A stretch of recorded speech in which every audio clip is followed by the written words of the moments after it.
హరి ఓం. నమో నారాయణాయ నమ. నమో శ్రీ వెంకటేశ్వరాయ నమ. అఖిలాండ కోటి బ్రహ్మాండ నాయక ఆది మధ్యాంతరహిత హే శ్రీమన్నారాయణ, సప్తగిరులపై వెలిసిన కలియుగ వైకుంఠ నివాస శ్రీనివాస, నీ పాదాలకి దీశత కోటి వందనాలు. నమో కృష్ణ, నమో కృష్ణ అంటుంటే తేజస్సుని గురువుగారు ముందరి కాళ్ళకు బంధం అనేటువంటి సామెత గురించి చెప్తారా? మా ముందరి కాళ్ళకు బంధం, ఇది తెలివైన వారి యొక్క నేర్పరితనం. ఒక పని, ఒక కార్యం సాధించుకోవాలనుకున్న వాళ్ళు ఏం చేస్తారంటే, ఆ కార్యం సాధించుకోవడానికి ముందుగా ఆ కార్యం ఎవరి ద్వారా జరగాలనో వాళ్లకు ఇలాంటి చమత్కారాలని వాళ్ళు తెలివిగా ఉపయోగిస్తారు. అవతల వాళ్ళు కొంత గ్రహిస్తే గ్రహించవచ్చు, గ్రహించలేని వాళ్ళు కూడా పోవచ్చు. దాన్ని ఏమంటామంటే ముఖస్థుతి అంటారు. ముఖస్థుతికి లొంగని వాళ్ళంటూ అధికంగా ఎవరు ఉండరు, తక్కువ మంది ఉంటారు. ముఖస్థుతి అని అర్థం చేసుకునేవాళ్ళు. కొంతమంది దానికి పొంగిపోయి లొంగిపోయి వాళ్ళు వెంటనే ఆనందమైపోయి అతను ఏమడుగుతున్నాడు, ఇవిడేమో కొడుతున్నాడు చేసేస్తారు. ఇది ముందరి కాళ్ళకు బంధం అనేటువంటి సామెతకు అర్థం. ముందరి కాళ్లకు బంధం నా బొంగమూతి చందం అనే ఒక జిల్లా కలెక్టర్ గారు కొత్తగా వచ్చారు. ఆయన కొంచెం దయార్ద్ర హృదయుడు, మంచివాడు, భక్తి జ్ఞానం కలిగిన వాడు. నిరంతరం మంచి చేయాలనే కోరిక అన్ని ఆ యొక్క జిల్లాలో ఉన్నట్టు ప్రాంతాల్లో ఉన్న వాళ్ళకి సహాయం చేయాలనే గుణంతో ఉంటాడు ఆ కలెక్టర్ గారు. ఆయనకు అనేక మంది, ఇంకా ఆయన దగ్గర కలెక్టర్ అంటే పిఏలు ఉంటారు, ఎవరు అందరూ మార్బల్ మంది ఉంటారు ఆయన సహాయం చేయడానికి, కార్యాలు సూచనలు చెప్పడానికి. అలా ఉన్నప్పుడు ఆ గ్రామంలో ఒక వ్యక్తి ఉన్నాడు. అతని పేరు శ్రీనాథుడు. ఈ శ్రీనాథుడు అనేవాడు కొంచెం పేదరికంలో ఉన్నాడు. అతనికి కొద్దిపాటి చిన్న భూమి ఉంది. ఆ భూమిలో కూరగాయలు పండించుకుంటూ ఉంటాడు. ఎప్పుడైతే ఈ కలెక్టరు మంచివాడు, సకల గుణాలు మంచి గుణాలు కలిగిన వాడు తెలుసుకున్నాడు, కలెక్టర్ గారిని కలవాలా అని ఒక విన్నపం పెట్టుకున్నాడు. కలెక్టర్ గారు పంపించారు. అది ఏం రాశాడు ఆ పైన?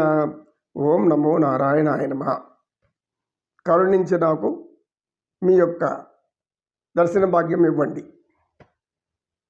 అలా ఎవరు రాస్తారు? సామాన్యంగా ఎవరు రాయరు. అది చూస్తే కలెక్టర్ గారు ఓయమ్మ మహాభక్తుడుగా ఉన్నాడు, పాపం ఏదో కోరుతాడేమో, నారాయణ పేరు చెప్పాడు కనుక మనం అతనికి ఏం చేయాలని మనసులో నిశ్చయించుకున్నాడు ఆ కలెక్టర్ గారు. అంటే ఇప్పుడు ఏమైంది, ముందుగానే తెలివిగా ఎవరు ఎలాంటి వాళ్ళు కనుక్కొని వాళ్ళకి ఎలా ప్రయోగించాలో ఆ విధాలు అలా ప్రయోగించడం అనేది ముందరి కాళ్ళకు బంధం వేయడం. అంటే ముందుగానే ఇప్పుడు ఆయన కాళ్ళకు బంధించేశాడు. ఏం బంధించేశాడు? తన అనుకూలంగా మార్చుకున్నాడు. ఎలా? భక్తి అనేటువంటి ఆయన భావనని తీసుకొని ఇతను అలాగా పైన రాశాడు. ఆ రాయడము కలెక్టర్కి ఆనందం. సహజంగా కలెక్టర్ గారి యొక్క అనుమతి లభించడం అంటే అంత సులభం కాదు. గంటలు తండలు పెట్టి కూర్చొని ఆయన కార్యక్రమాలు, ముఖ్యమైన పనులు చేసేవాళ్ళు వస్తూ ఉంటారు, పోతూ ఉంటారు. అది ఆయన చూస్తూ ఉంటారు.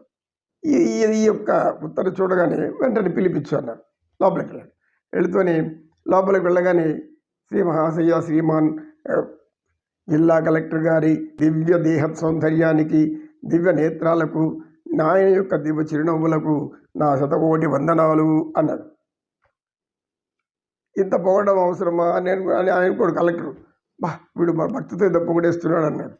మీరు ధర్మపరులు, ధర్మాత్ములు, పుణ్యాత్ములు, మీ గురించి ప్రపంచమంతా, దేశమంతా ప్రాకపోతుంది, ప్రపంచం కూడా తెలుసుకుంటా ఉంది ఇప్పుడిప్పుడే మీ గురించి.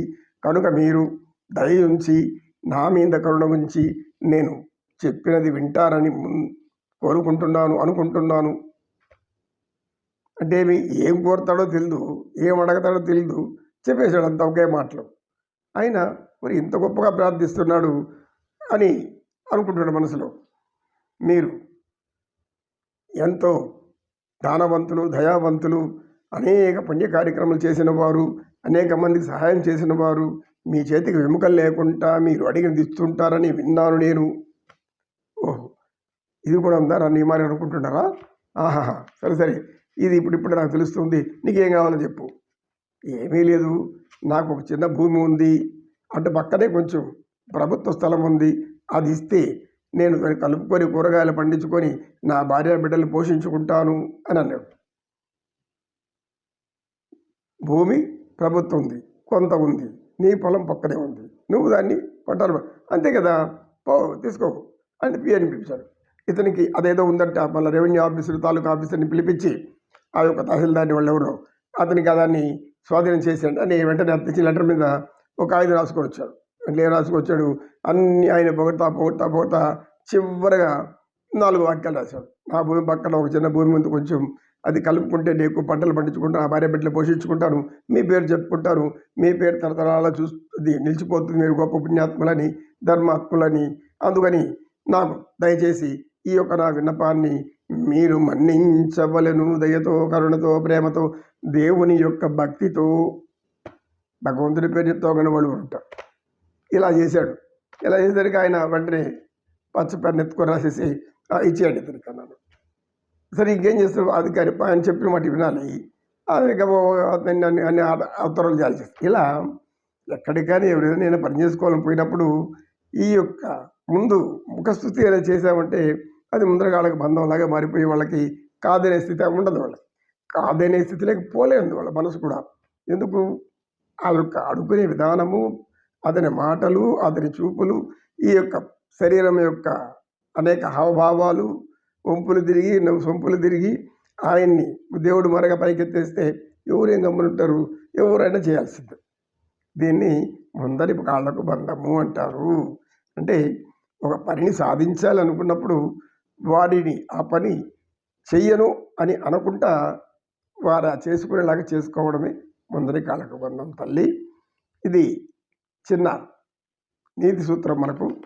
మన జ్ఞానంలో అంటే మీ పూర్వకాలం ఇలా ఉండేవాళ్ళు, భట్టరాజులు అంటారు వాళ్ళు.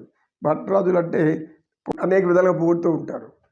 పుణ్యమిది పుణ్యమిది పరమం పవిత్రం, రక్ష ఇది శుభవం సుచిత్రం, దీర్ఘాయుష్యుతో దీర్ఘాయుష్మానంతో సకల సంపదలతో సకల ఆనందాలతో నీవు నీ కుటుంబము చల్లగా ఉండునుగాక, అనేక మంది దేవతల సహాయం మీకు అందునుగాక, పరమాత్ముడి కరుణ మీకు ఉండునుగాక, అందరూ మిమ్మల్ని కీర్తించుదురుగాక, మీరు ఇంద్రుడు అవుదురుగాక, దేవేంద్రుడు అవుదురుగాక, తర్వాత చంద్రుడు కూడా అయిపోతారుగాక అని అంటుంటారు కొంతమంది.